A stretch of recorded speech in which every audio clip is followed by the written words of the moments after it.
Bien, chicas y chicos, buenos días. Hoy en la cápsula veremos cómo resolver la última actividad de la cuarta guía. En esta cápsula vamos a ver que existe un objetivo claro y ese objetivo está considerado en identificar componentes de una ecuación cuadrática, sus clasificaciones y cómo se resuelven empleando la fórmula cuadrática. Bien, comenzaremos analizando primero que todo qué es una ecuación. Una ecuación de segundo grado o ecuación cuadrática es una ecuación en donde existe una relación matemática entre letras y números. El grado de la ecuación está dado por el valor mayor del exponente de su incógnita. Así podemos encontrar ecuaciones de primer grado, segundo grado o superior. Una ecuación cuadrática será una ecuación en la cual el exponente de la incógnita es 2 y toma la siguiente forma. Entonces nos damos cuenta que para identificar ¿cómo es una ecuación cuadrática? Uno de los indicadores es que uno de sus elementos siempre tendrá como exponente 2. Ese es el indicativo que nos demuestra de que estamos en presencia de una ecuación cuadrática, es decir, ¿no es cierto?, una de las incógnitas elevada a 2. Bien, vamos a ver ahora que esta ecuación de segundo grado, con un exponente 2, tiene componentes. Uno de los primeros componentes que aparece es el componente coeficiente cuadrático, que es en este caso la incógnita que acompaña al x cuadrado, llamado coeficiente cuadrático. Otro de los componentes de la ecuación cuadrática es el llamado coeficiente lineal, que es aquel valor que acompaña a la x, pero que la x no está elevada al cuadrado. Y por último, el coeficiente llamado c, libre de x, vale decir que no tiene una incógnita elevada al cuadrado y que tampoco está acompañado con ninguna otra incógnita. Entonces tenemos tres elementos, a, b y c. A es llamado el coeficiente cuadrático, b es llamado el coeficiente lineal y c es llamado el coeficiente libre de x. Bien, bien, ahora que sabemos ya cuáles son los componentes de una ecuación cuadrática, vamos a ver este ejemplo como para que nos quede más claro cómo está compuesta esta ecuación cuadrática con sus componentes. Tenemos la ecuación cuadrática, sabemos que el exponente mayor es 2, por lo tanto estamos en presencia de una ecuación cuadrática. Entonces, vemos que el valor de x, o sea, el coeficiente cuadrático a, tiene como valor 1. Vamos a ver que el coeficiente lineal, vale decir, ¿no es cierto?, el valor b es menos 2, porque acompaña a la x cuadrada y la x cuadrada no está elevada al cuadrado. Coeficiente lineal. Y el coeficiente c libre de x es menos 15. O sea, en este ejemplo hemos identificado los tres componentes de una ecuación cuadrática. Coeficiente cuadrático, coeficiente lineal y coeficiente libre de x. Cuadrático, valor a, 1. Lineal, b, igual menos 2. Y libre de x, c, igual menos 15. Bien, ahora que hemos visto, ¿no es cierto?, cómo es cada uno de los componentes de la ecuación cuadrática y cómo reciben su nombre, vamos a ver, ¿no es cierto?, cómo se presentan también las ecuaciones cuadráticas. Tenemos la primera, donde están todos los elementos de la ecuación, pero también pueden presentarse de esta forma, en donde no existen algunos de los coeficientes. Tenemos el coeficiente cuadrático, el coeficiente lineal, pero el libre de x no está. También tenemos, ¿no es cierto?, en este caso, en donde están todos los elementos, pero están, ¿no es cierto?, desordenados. Pero, como ya lo dijimos en el inicio de la cápsula, si existe un exponente que está al cuadrado, estamos también en presencia de una ecuación cuadrática. Y acá, en este último caso, vemos que está el coeficiente cuadrático, que está el coeficiente libre de x, pero que no está el coeficiente lineal. Independiente de que así sea, también estamos en presencia de una ecuación cuadrática. Bien, veamos ahora, una vez que ya hemos visto cómo se pueden presentar las ecuaciones cuadráticas, de acuerdo a los componentes y sus coeficientes, también pueden ser clasificadas de la siguiente forma. Una ecuación cuadrática pura, vamos a ver que es aquella que están presentes en sus coeficientes el coeficiente cuadrático y el coeficiente libre de x, vale decir, ¿no es cierto?, el a, coeficiente a y el coeficiente c. ¿Cómo sería esto llevado con valores numéricos? Bueno, el ejemplo sería 2x cuadrado, ¿no es cierto?, menos 2,88. En ese momento, en donde vemos que no está presente el coeficiente lineal, estamos en presencia de una ecuación cuadrática pura. Dentro de la clasificación también vamos a encontrar que existe la ecuación cuadrática binomial. Esta ecuación tiene como particularidad que tiene su coeficiente cuadrático, su coeficiente lineal, pero que no está presente el coeficiente libre de x. ¿Cómo sería el ejemplo de esto? Bueno, x menos x al cuadrado más 20x, pero que no está, ¿no es cierto?, aquel coeficiente que no tiene como acompañamiento la incógnita x. Y por último, vamos a ver cómo se presenta la ecuación cuadrática completa. Bueno, en esta clasificación, este tipo de ecuación es donde figuran todos sus componentes: coeficiente cuadrático, coeficiente lineal y coeficiente c libre de x.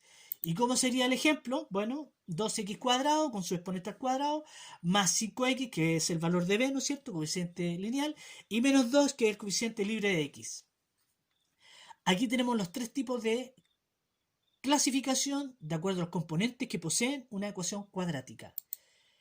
Pues bien, vamos ahora a ver de qué manera nosotros podemos resolver una ecuación cuadrática. Una ecuación cuadrática, para resolverla completa, debemos utilizar su fórmula cuadrática. Para eso vamos a ver cómo está compuesta esta fórmula cuadrática. Ya vimos los componentes, pero ahora estos componentes van a estar presentes en esta fórmula cuadrática, partiendo, ¿no es cierto?, por el primer componente, que es b, llamado también, ¿no es cierto?, componente libre de x. Luego, consideramos que en la fórmula debe existir un signo positivo y un signo negativo, que nos va a indicar después, cuando estemos resolviendo, que vamos a tener dos posibles soluciones: una solución positiva y una solución negativa. Por eso ese signo está en más y es menos. Bien, toda esta expresión, raíz de b cuadrado menos 4ac, debe estar en raíz. Por lo tanto, una vez que podamos resolver, vamos a extraer esa raíz. Sigamos viendo cuáles son los componentes de esta fórmula. El coeficiente lineal debe, ¿no es cierto?, mantenerse y elevarse al cuadrado. Luego, toda esta expresión está partida por un valor que es una constante, que no va a variar en la fórmula, siempre va a estar presente, que es el valor de 2. Multiplicado con el coeficiente cuadrático. Ya vimos cómo eran los coeficientes. Ya identificamos, ¿no es cierto?, en la ecuación cuadrática cómo estaban presentes. Por lo tanto, ese 2 se va a multiplicar con el coeficiente cuadrático. Luego, otro elemento que va a estar constante en la ecuación es el 4. No va a cambiar. Así como el 2, el 4 siempre va a estar presente en esta fórmula. Y multiplicado con el coeficiente cuadrático y con el coeficiente libre de x. Estas son las formas de operar la fórmula cuadrática y sus componentes. Veamos ahora cómo sería esto llevado a la práctica a través de la resolución de un ejemplo utilizando la ecuación cuadrática completa paso a paso. Bien, vamos a ver que nos dan una ecuación cuadrática: 15x al cuadrado más 7x menos 2. Están todos sus componentes, por lo tanto estamos en presencia de una ecuación cuadrática. Y hay uno de, ¿no es cierto?, sus exponentes elevado al cuadrado. Por lo tanto, también es otro indicativo de que estamos en presencia de una ecuación cuadrática. Bien, como primer paso, entonces, identificar cuáles son los coeficientes. Ya vimos que el coeficiente a es llamado coeficiente cuadrático, b lineal y c libre de x. Por lo tanto, el coeficiente cuadrático en este caso es el 15 porque acompaña a la incógnita al cuadrado. El coeficiente lineal es 7 porque acompaña a la x, pero que no está la x elevado al cuadrado. Y el coeficiente libre de x es aquel, ¿no es cierto?, como así lo señala, valor que no tiene ninguna incógnita. Y en este caso es menos 2. Habiendo identificado cuáles son los componentes de esta ecuación, vamos ahora a llevarlos a nuestra fórmula cuadrática. Para eso vamos a valorizar cada uno de los componentes con números. A eso se llama una valoración algebraica.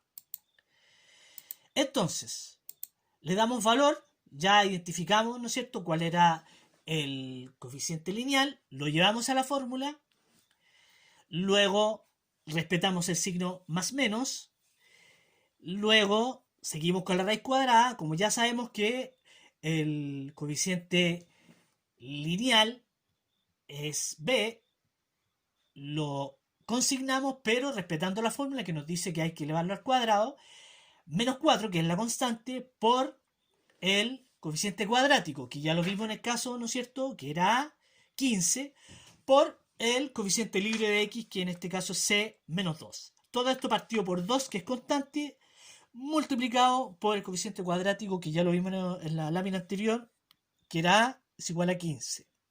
Bien, resolvemos entonces, pues.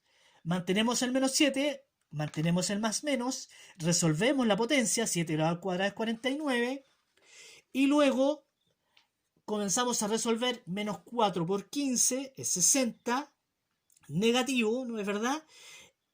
Menos 4 por 15 es 60, negativo, por menos 2. Menos con menos da más, por lo tanto, ¿no es cierto?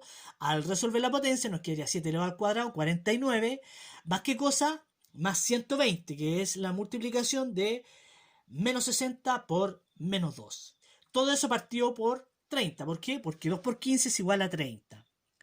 ¿Qué nos queda ahora? Resolver lo que está dentro de la raíz. Bien, al sumar 49 más 120 nos da 169. Por lo tanto, la expresión nos quedaría menos 7 más menos raíz de 169 partido por 30. Resolvemos la raíz, que es de 169, como para ir despejando y limpiando la expresión. ¿Cómo nos quedaría? Raíz de 169 es 13. Por lo tanto, la siguiente expresión despejada nos quedaría menos 7 más menos 13 partido en 30. Bien, en esta parte ahora yo debo encontrar dos posibles soluciones. Una con signo positivo y la otra con signo negativo. ¿Cómo sería esto llevado a la práctica? Bien, veámoslo. Entonces, tenemos la expresión, pero ahora el objetivo es que podamos buscar cuáles son las posibles soluciones, considerando el signo positivo y considerando el signo negativo. En la primera posible solución, x sub 1, tenemos el menos 7 con el signo positivo más 13. Todo esto partido por 30. Y en la segunda solución tenemos el menos 7, ahora con el signo negativo, menos 13, y esto partido por 30. Bien, ahora, aquí tenemos las dos posibles soluciones considerando un resultado con el signo positivo, x sub 1 con signo positivo y x sub 2 con el signo negativo. Veamos cómo sería resolver el primer x sub 1 con signo positivo. Sumamos menos 7 más 13. Hay una diferencia ahí, se resta que se conserva el signo mayor, por lo tanto el resultado es 6. 6 partido por ¿cuánto? 6 partido por 30. Veamos la solución, la segunda solución, el x sub 2. ¿Cómo quedaría? Bueno, aquí tenemos regla de signos. Menos 7, menos 13 se suman y se conserva el signo. Todo esto partido por 30. En los dos casos y soluciones, x sub 1 y x sub 2, podemos simplificar la expresión. ¿Qué significa reducirla? Veamos el caso primero. ¿Por cuánto? Por 6. Por 6 por 1 me da 6 y 6 por 5 me da 30. Veamos si podemos hacer lo mismo también, reducir, simplificar la expresión en el x sub 2. También podemos. ¿Por cuánto? Por 10. 10 por menos 2 es menos 20 y 10 por 3 es 30. Por lo tanto, de esta forma encontramos las dos posibles soluciones considerando con el signo positivo x sub 1 un quinto y considerando el signo negativo menos 2 tercios. Bien, queridos alumnos, de esta forma hemos visto de qué manera podemos identificar componentes de una ecuación cuadrática, clasificarlas y resolverlas empleando nuestra famosa fórmula cuadrática. Espero que esta cápsula haya significado un aporte para poder apoyarlos en la cuarta actividad de la guía 4. Hasta la próxima, queridos alumnos, en donde veremos otra cápsula de aplicación ya más de la fórmula cuadrática.